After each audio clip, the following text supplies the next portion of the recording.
This is why I will not be using my guru's name throughout this book, because I cannot speak for her. Her teachings speak best for themselves.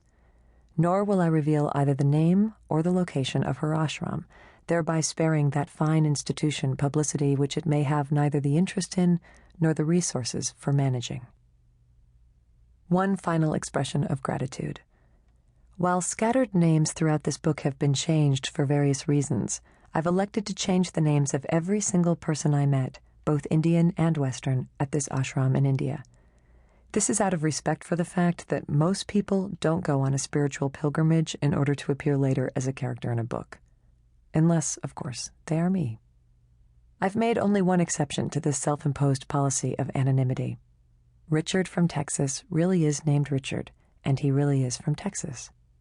I wanted to use his real name because he was so important to me when I was in India. One last thing. When I asked Richard if it was okay with him if I mentioned in my book that he used to be a junkie and a drunk, he said that would be totally fine. He said, I'd been trying to figure out how to get the word out about that anyhow. But first, Italy.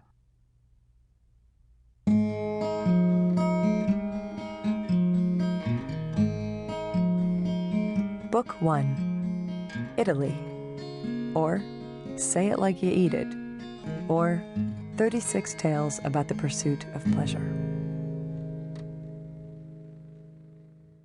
1. I wish Giovanni would kiss me. Oh, but there are so many reasons why this would be a terrible idea. To begin with, Giovanni is 10 years younger than I am, and, like most Italian guys in their 20s, he still lives with his mother. These facts alone make him an unlikely romantic partner for me, given that I am a professional American woman in my mid-30s who has just come through a failed marriage and a devastating, interminable divorce, followed immediately by a passionate love affair that ended in sickening heartbreak. This loss upon loss has left me feeling sad and brittle and about 7,000 years old. Purely as a matter of principle, I wouldn't inflict my sorry, busted-up old self on the lovely, unsullied Giovanni.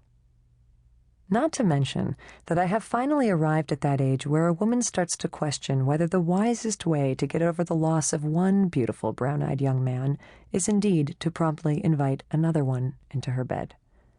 This is why I have been alone for many months now.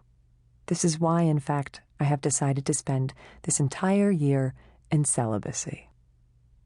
To which the savvy observer might inquire, then why did you come to Italy?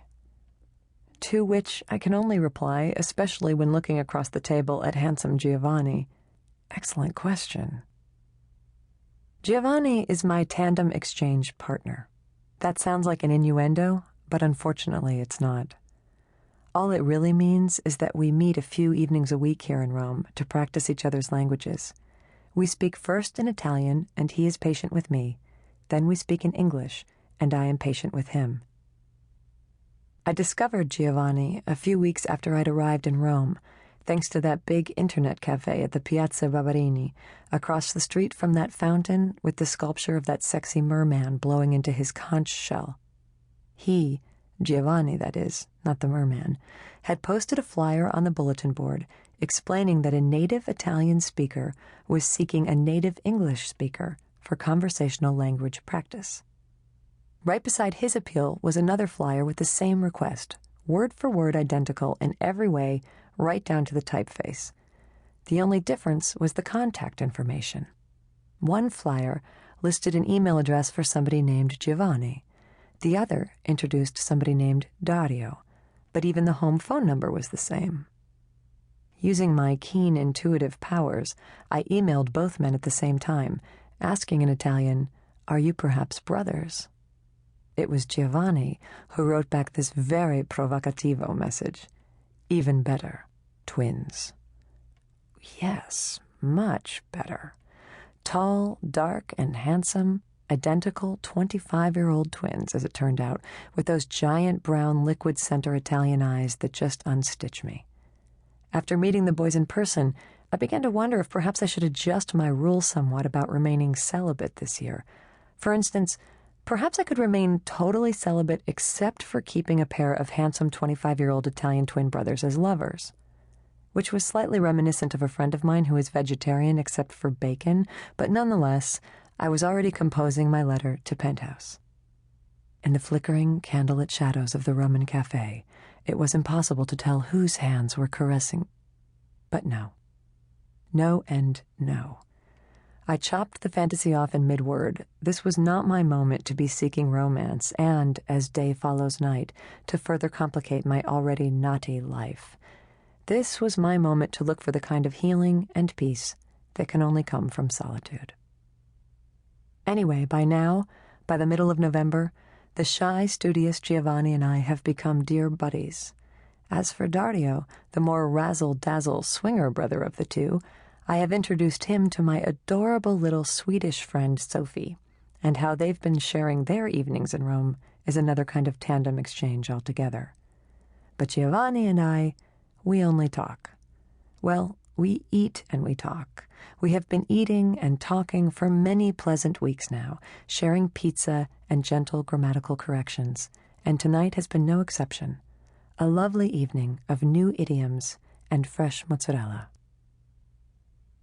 Now it is midnight and foggy, and Giovanni is walking me home to my apartment through these back streets of Rome which meander organically around the ancient buildings like bayou streams snaking around shadowy clumps of cypress groves.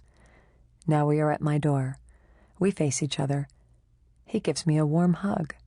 This is an improvement. For the first few weeks he would only shake my hand. I think if I were to stay in Italy for another 3 years, he might actually get up the juice to kiss me. On the other hand, he might just kiss me right now, tonight, right here by my door. There's still a chance. I mean, we're pressed up against each other's bodies, beneath the moonlight, and of course it would be a terrible mistake, but it's still such a wonderful possibility that he might actually do it right now, that he might just bend down and... Nope. He separates himself from the embrace. "Good night, my dear Liz," he says. "Buonanotte, caro mio," I reply. I walk up the stairs to my 4th-floor apartment, all alone. I let myself into my tiny little studio, all alone. I shut the door behind me. Another solitary bedtime in Rome. Another long night's sleep ahead of me, with nobody and nothing in my bed, except a pile of Italian phrase books and dictionaries. I am alone. I am all alone. I am completely alone. Grasping this reality, I let go of my bag, drop to my knees, and press my forehead against the floor. There, I offer up to the universe a fervent prayer of thanks. First in English, then in Italian, and then, just to get the point across, in Sanskrit. 2.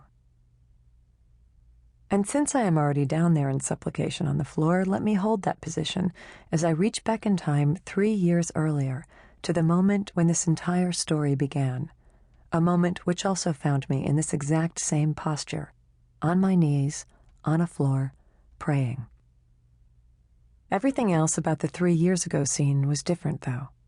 That time I was not in Rome, but in the upstairs bathroom of the big house in the suburbs of New York which I'd recently purchased with my husband. It was a cold November, around 3 o'clock in the morning. My husband was sleeping in our bed. I was hiding in the bathroom for something like the 47th consecutive night, and, just as during all those nights before, I was sobbing.